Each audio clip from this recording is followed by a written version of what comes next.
V Bánovciach nad Bebravou postupne klesá nezamestnanosť. Viac než 300 nových pracovných miest vytvorila obuvnícka firma. Doteraz v nej našlo prácu vyše 1600 zamestnancov. Výstavba novej haly trvala necelé 3 roky a počas tohto obdobia prijali postupne 300 ľudí.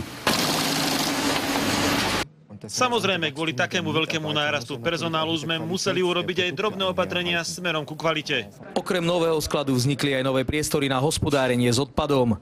Dnes sme v stave vyrábať výrobky, ktoré sú oveľa lepšie ako tie, ktoré sa vyrábajú v Ázii. Manchmal auch günstiger sind als in Asien. Vo firme pracuje 1620 ľudí zo širokého okolia.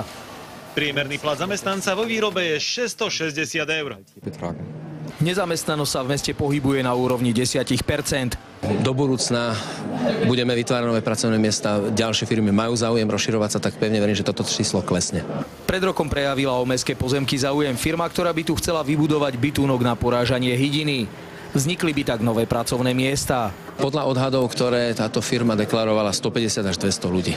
Aj táto talianska firma zaoberajúca sa výrobou autodielov plánuje v krátkej budúcnosti vytvoriť ďalších 200 pracovných príležitostí. Začali vykupovať už aj susedné pozemky. Z Bánoviec nad Bebravou Michal Bujna, televízia Markíza.